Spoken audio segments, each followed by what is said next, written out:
Ayah Pegi Setiawan, Rudi dan kuasa hukum, Dendi Rukmantika mendatangi tempat Pegi bekerja di Bandung pada Kamis, 30 Mei 2024. Kuasa hukum Pegi juga sempat menunjukkan bukti catatan gaji yang diterima Pegi di bulan Agustus 2016. Terima kasih. Sebelumnya saya ucapkan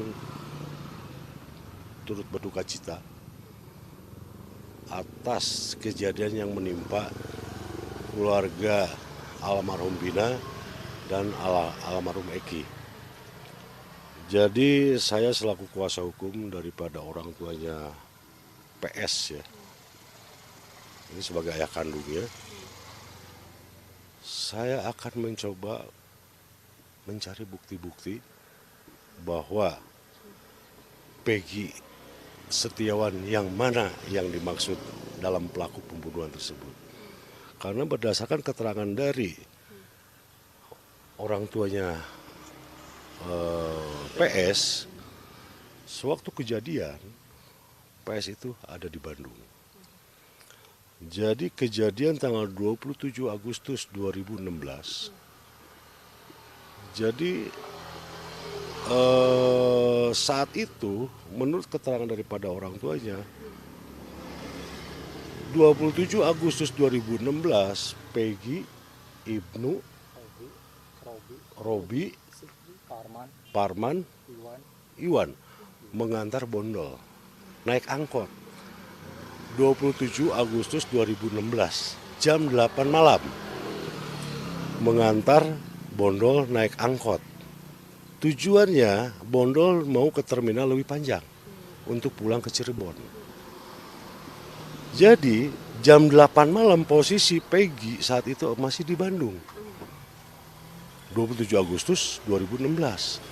Kejadian jam 11 kurang lebih sekitar jam 11. Saat itu belum ada tol. Apakah mungkin dalam waktu yang secepat itu bisa sampai mendahului daripada Bondol? Itu yang pertama. Yang kedua, bukti bahwa saat itu tanggal 27 Agustus itu setelah gajian, sesuai dengan bukti yang rekap dari yang diperlihatkan oleh klien kami, ini 26 Agustus ini Pak Rudi kasbon kepada Pak Agus, pemilik rumah ini. Kasbon untuk karyawan. Itu di tanggal 26 Agustus 2016. Hari Jumat. Hari Sabtu 27 Agustus dibayarkan oleh Pak Agus untuk semua karyawannya sekitar 8 orang. Gajian. Totalnya 5,3 juta. 27 Agustus dibayar termasuk Bondol. Saat itu Bondol terakhir bekerja. Dia udah resign, udah capek. Jadi 27 Agustus pulang jam 8. Itu saja, itu yang bisa kami perlihatkan. Selain ini, ada saksi fakta 5 orang pekerja yang barengan sama Bondol. Selain itu, Pak Agus juga mengetahui kalau Pegi tanggal 27 Agustus ada di Bandung.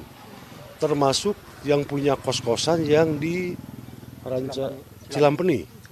Termasuk istri kedua ini yang di Bandung. Itu mengetahui. Dan yang punya kontrakan di Cilampeni pun mengetahui bahwa saat kejadian 27 Agustus 2016, Pegi ada di Bandung. Itu saja.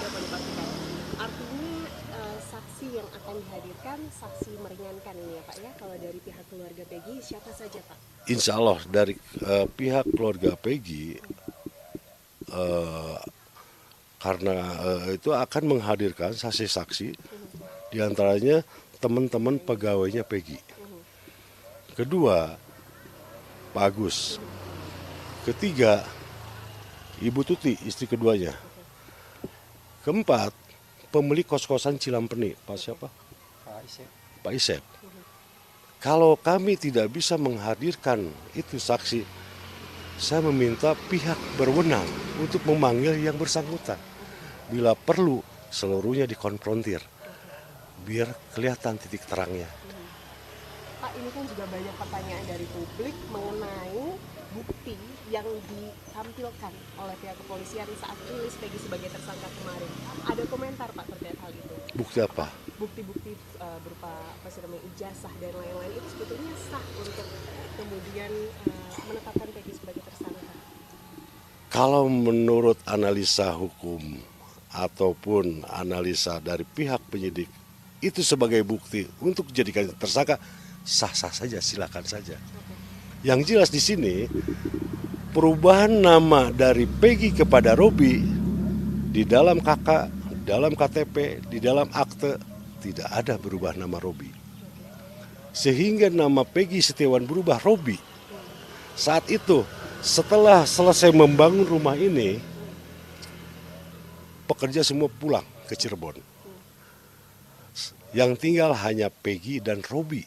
Itu adik kandung, adik kakak. Ini anak kandungnya Pak Rudi. Kontrak di Cilampeni. Kebetulan yang punya kontrakan itu sudah tua. Namanya siapa? Pak Haji Ayat. Pak Haji Ayat, almarhum sekarang. Pak Haji Ayat itu dekat dengan Robi. Setelah ngontrak 2 minggu, Robi pulang ke Cirebon. Peggy tinggal di kontrakan masih. Orang tua ini melihat Peggy seolah Robi, akhirnya dipanggil Robi. Namanya orang tua panggil Robi, akhirnya karena sering Robi sehingga dipanggillah Robi. Itulah masalahnya. Ya itu bukan nama gaul, tapi nama orang tua itu. Yang punya kos-kosan, panggilan. Karena melihat Peggy sama kayak Robi, ya jadi itu adik kandung, adik kakak. Itu yang sebenarnya. Tadi menarik juga Pak, bahwa kuasa hukum ini tidak mempermasalahkan proses penyidikan polisi. Tidak, silakan. Masalah penyidikan, silakan. Itu kewenangan daripada penyidik. Kita hanya mencoba mencari bukti-bukti dan menggali dari klien kami. Justru kita bantu. Nih, tolong silakan analisa sama penyidik. Itu saja. Kalau saya bertentangan tidak. Kewenangan institusi itu. Karena saya cinta sekali sama polisi saya. Ya, itu saja. Harapan mudah-mudahan dengan diklarifikasinya oleh orang tua Peggy melalui saya selaku kuasa hukum, mudah-mudahan segera terbuka, terjawab semua dari kepenasaran publik. Dan kalau memang terjadi obstruction of justice terhadap klien kami atau keluarganya, silakan. Dan cari juga siapa obstruction of justice itu. Apakah ada oknum? Saya kembalikan kepada yang berwenang. Itu saja. Oke. Jangan lupa subscribe ya.